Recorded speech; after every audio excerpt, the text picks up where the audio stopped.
बहुत परेशान हो जाता है। उसे समझ ही नहीं आ रहा था कि वह क्या करे, क्योंकि जैक यह अच्छी तरह जानता था कि जो वह सोच रहा है वही हुआ है। आखिर वह भी एक साइंटिस्ट था। इसलिए जैक यहाँ मन ही मन सोचता है कि भले वह पूरी दुनिया के लोगों को नहीं बचा पाए, लेकिन अपनी परिवार को वह जरूर बचाएगा, क्योंकि बिना सबूत उसके शब्दों पर कोई विश्वास नहीं करेगा। इसलिए उसके पास अब कुछ भी करने का विकल्प नहीं था और इस मामले को साबित करने में बहुत समय लगेगा, जो कि उनके पास नहीं था। तो जैक जल्दी से अपनी वाइफ एमा को फोन करता है। वह एमा से कहता है कि वह उसे सारी इन्फॉर्मेशन बताए और फिर उसे अपने लैब में आकर उससे मिलने के लिए कहता है। साथ ही वह एमा के माता पिता को भी साथ लाने को कहता है। अब बात करने के बाद जैक सीधे नाओमी के स्कूल की तरफ जाता है, क्योंकि इस समय नाओमी स्कूल में होती है। लेकिन वहां पहुंचने पर जैक देखता है कि नाओमी आज स्कूल में नहीं है। जैक को पता चलता है कि नाओमी अपने दोस्तों के साथ बीच घूमने गई है, इसलिए वह जल्दी से अपनी गाड़ी मोड़कर बीच की तरफ बढ़ता है। लेकिन इसी समय जैक को उसका असिस्टेंट जो का फोन आता है, जो बताता है कि इमरजेंसी सेक्टर से खबर आई है कि उनके शहर के रैंड बीच की तरफ एक आपदा आने वाली है, जो अनुमानित रूप से केवल 1 घंटे में पहुंच जाएगी। वहां शायद बर्फ का क्रिस्टल आने वाला है। ये सुनकर जैक बहुत डर जाता है, क्योंकि रैंड वही बीच है जहां अब नाओमी है और जैक को वहां पहुंचने में लगभग 1 घंटे का समय लगेगा। इसलिए जैक समझ ही नहीं पा रहा था कि क्या करे, लेकिन अपनी बेटी को बचाने के लिए उसे तो वहां जाना ही होगा। उधर एमा अपनी माँ बाप को फोन करने की कोशिश कर रही थी, लेकिन इसी बीच जैक एमा को कॉल कर रहा था। हालांकि एमा ने फोन रिसीव नहीं किया। वहीं हम बीच के पास नाओमी और उसके दोस्तों को देखते हैं। नाओमी के 2 दोस्त समंदर में जाकर सर्फिंग करने लगते हैं और नाओमी तट पर खड़ी होकर उन्हें देखती रहती है। अचानक नाओमी का एक लड़का दोस्त कहता है कि आज समंदर का पानी बहुत ठंडा है। वह इससे पहले कई बार इस समंदर में सर्फिंग करने आया है, लेकिन यहाँ का पानी कभी इतना ठंडा नहीं था। उसी समय नाओमी देखती है कि कुछ अजीब धुंध जैसा कुछ तट की तरफ बढ़ रहा है। नाओमी समझ नहीं पाती कि यह क्या है और इसे एंजॉय करती रहती है, यहाँ तक कि मजे के लिए फोटो लेने लगती है। और ठीक इसी समय वहाँ जैक पहुँचता है। जैक चिल्लाकर अपनी बेटी को बुलाता है और नाओमी को बताता है कि यह धुंध बर्फ के क्रिस्टल हैं, जो किसी भी हाल में इंसानों के स्पर्श में आते ही उन्हें बर्फ में जमाकर मार देते हैं। ये सुनकर नाओमी बहुत डर जाती है। इसके बाद नाओमी और जैक अपने 2 दोस्तों को बुलाते हैं, लेकिन वे उनसे काफी दूर होने के कारण लड़के कुछ भी सुन नहीं पाते। कुछ समय बाद वे स्थिति समझ पाते हैं, लेकिन तब तक बहुत देर हो चुकी थी। इसलिए पल भर में वे भी उस हवा के स्पर्श में आ जाते हैं और बर्फ में जमकर तुरंत मर जाते हैं। उधर जैक अपनी बेटी नाओमी को लेकर तेजी से दौड़ता है और उन्हें अपनी कार में बैठा देता है। जैक तुरंत कार स्टार्ट कर देता है। कुछ दूर जाने के बाद जैक ब्रैंड को फोन करता है और बताता है कि बर्फ के क्रिस्टल रैंड बीच की ओर बढ़ चुके हैं। इसके कारण 2 लड़कों की मौत भी हो गई है। जैक चाहता है कि ब्रैंड उसकी बात पर विश्वास करे। ये सब सुनकर ब्रैंड अब जैक की बात को सीरियसली लेता है। वह समझ जाता है कि वास्तव में बहुत बड़ा खतरा आने वाला है, इसलिए जो कुछ करना है उसे अब भी करना होगा। उधर बर्फ के क्रिस्टल उनके बहुत करीब आ चुके थे। इसी कारण जैक पूरी स्पीड से कार चलाता है। यह सब देखकर नाओमी बहुत डर जाती है और जोर जोर से रोने लगती है। वह जैक से पूछती है, पापा क्या हम मर जाएंगे? लेकिन जैक अपनी बेटी को भरोसा देने की कोशिश करता है। वह कहता है कि किसी भी हाल में वह नाओमी को बचाएगा, इसलिए नाओमी को बिल्कुल भी डरने की जरूरत नहीं है। इसके बाद वे किसी तरह अपने शहर की ओर पहुंचते हैं। वहीं दूसरी तरफ हम एमा को देखते हैं। एमा अपने माँ बाप को फोन नहीं पा रही थी, इसलिए वह सीधे उनके घर जाती है और वह उन्हें पूरी बात बताती है कि धीरे धीरे उनके शहर की ओर बर्फ के क्रिस्टल बढ़ रहे हैं, जो लोगों को पूरी तरह बर्फ में जमे हुए मार रहे हैं। लेकिन वे यहाँ एमा की बात पर भरोसा नहीं कर सकते, क्योंकि यह जैक का अनुमान था। इसी समय जैक एमा को फोन करता है और कहता है कि वह अपनी माँ बाप के साथ घर में ही रहे, क्योंकि वे अब समय पर बाहर नहीं निकल पाएंगे। बर्फ के क्रिस्टल उनके शहर के बहुत करीब आ चुके हैं और किसी भी समय यह पूरे शहर में फैल सकता है। इसलिए एमा को अपने घर के अंदर ही खुद को हीट रखने की व्यवस्था करनी होगी और वह अपनी बेटी नाओमी को लेकर अपने लैब चली जाएगी। वहीं दूसरी तरफ हम ब्रैंड को देखते हैं। ब्रैंड अपने न्यूज ऑफिस को कॉल करता है और आपदा की खबर देता है, ताकि न्यूज चैनलों के जरिए पूरे देश के लोगों को यह इंफॉर्मेशन मिल सके। अब ब्रैंड के बॉस ने सभी को यह बात बता दी और पल भर में हर न्यूज चैनल पर इस आपदा की खबर चलने लगी है। इससे आम लोग बहुत डर जाते हैं। वहीं हम फिलाडेल्फिया का एक सीन देखते हैं, जहां जैक के लीडर वॉल्टर के को-वर्कर उसे बताते हैं कि इस आपदा समिति में जैक को रखने के लिए वॉल्टर वास्तव में संतुष्ट नहीं था, क्योंकि जैक पर उसके काम में लापरवाही करने के कई रिकॉर्ड हैं। इसलिए वह इस आपदा समिति में जैक को नहीं रखना चाहता।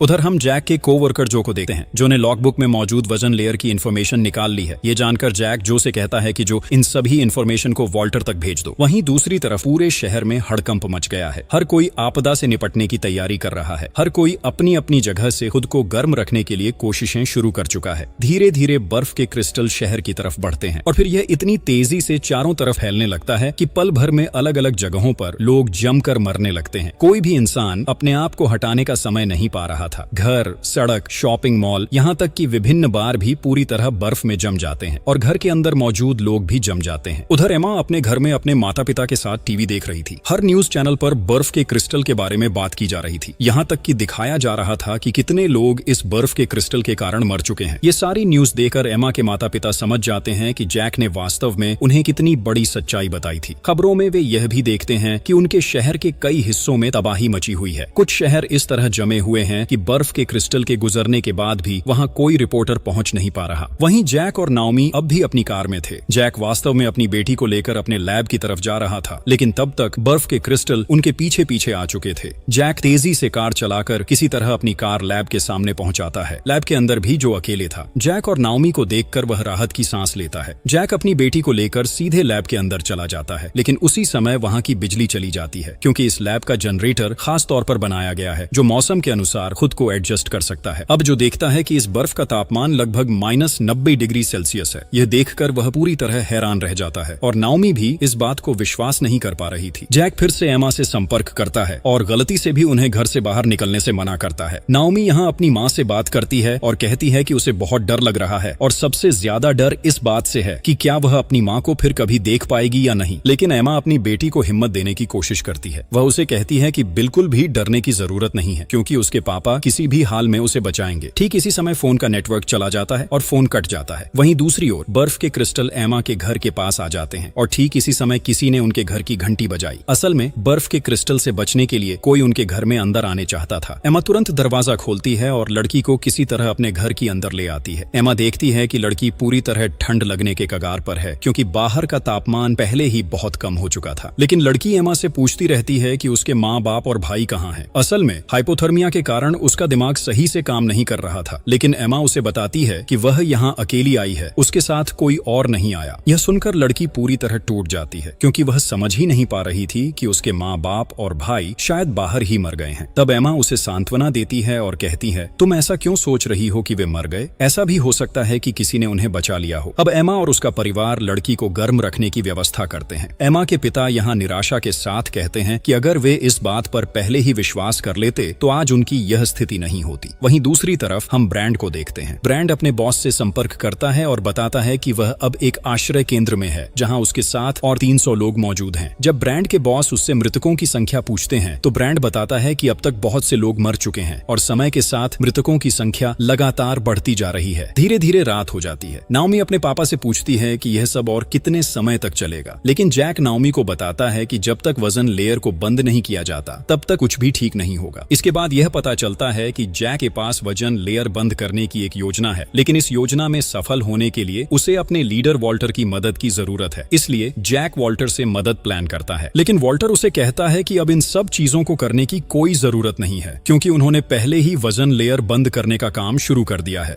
वॉल्टर जैक को बताता है कि वे वजन लेयर को कैसे बंद करने वाले हैं और इस बारे में सारी योजना साझा करता है। लेकिन यह सुनकर जैक कहता है कि उनकी यह चाल किसी काम की नहीं होगी। आर्टिफिशियल तरीके से वजन लेयर को बंद नहीं किया जा सकता, बल्कि उन्हें इसे प्राकृतिक तरीके से ही बंद करना होगा। वॉल्टर तब कहता है कि बड़े बड़े साइंटिस्ट इस विषय में प्लान बना रहे हैं और उनका यह प्लान पहले ही पास हो चुका है। लेकिन जैक यहाँ बार बार वॉल्टर को समझाने की कोशिश करता है। वह उसे बताता है कि वे एक बहुत बड़ी गलती करने वाले हैं, लेकिन वॉल्टर उसकी बात पर ध्यान नहीं देता और फोन काट देता है। जैक तब बहुत डर जाता है और कहता है कि वह वॉल्टर को कुछ भी समझा नहीं पा रहा है कि उनका यह प्लान कितनी गलत है। इसलिए अब जो कुछ भी करना है उन्हें वॉल्टर की मदद के बिना करना होगा। उन्हें नई कोई प्लान आखिरी तक आजमाते रहना होगा। वहीं दूसरी तरफ वॉल्टर अपने प्लान के अनुसार काम करता रहता है और जैक अपने कोवर्कर जो के साथ मिलकर नई कोई प्लान बनाने लगता है। तभी अचानक जो देखता है कि वजन लेयर में कई सारे सुराख बन गए हैं और ये सुराख वजन लेयर में चारों तरफ फैले हुए हैं। इसका मतलब अब सिर्फ उनका देश ऑस्ट्रेलिया ही नहीं बल्कि पूरी पृथ्वी के लिए यह खतरे की घंटी है। जो और जैक इस पर बहुत डर जाते हैं। इसके बाद यह देखा जाता है कि सचमुच ऑस्ट्रेलिया समेत अन्य देशों में भी यह धुंध दिखाई दे रही है, जैसे इंग्लैंड, जापान, चाइना, रूस और कई अन्य देश भी धीरे धीरे बर्फ में ढकने लगते हैं। और अगर स्थिति इसी तरह रहती है तो कुछ ही दिनों में पूरी पृथ्वी पूरी तरह जमकर बर्फ बन जाएगी। इसी बीच हम एमा को देखते हैं। एमा अपने परिवार को लेकर बेहद चिंतित थी। वह जैक और उसकी बेटी नाओमी के बारे में भी बहुत परेशान थी, क्योंकि उनके घर में नेटवर्क की समस्या थी। वह चाहकर भी जैक से संपर्क नहीं कर पा रही थी। लेकिन एमा की माँ उसे चिंता करने से रोकती है और कहती हैं कि जैक तो है, जैक सब कुछ संभाल लेगा। इसी समय उनके घर के रेडियो में एक लड़की की आवाज सुनाई देती है। एमा के पिता उस लड़की लड़की से संपर्क करते हैं और कहते हैं कि उसके आसपास टीवी हो तो उसे चालू रखे। वह खबर सुनना चाहते हैं क्योंकि उसके इलाके के सभी इलेक्ट्रॉनिक डिवाइस काम करना बंद कर चुके थे। लड़की जब खबर सुनती है तो थोड़ी देर के लिए देखती है और बहुत डर जाती है क्योंकि आसपास की स्थिति बेहद भयावह थी। इसलिए जब वह अपनी माँ को सब कुछ बताने जाती है तो अचानक संपर्क कट जाता है। वहीं दूसरी तरफ ब्रांड के बॉस वॉल्टर को फोन करते हैं और कहते हैं कि उन्होंने वजन लेयर में वजन से भरे बलून भेजने के लिए बलून तैयार कर लिया है। लेकिन अब मुख्य मुद्दा ये है कि उनके देश की वजन लेयर तो वे ठीक कर लेंगे, लेकिन अब अन्य देशों की स्थिति भी उनके देश जैसी ही है। तो अब उन सभी देशों का क्या होगा? वॉल्टर तब कहता है कि ये मुद्दे वे बाद में संभालेंगे, पहले अपने देश का मामला चेक करना होगा। अगर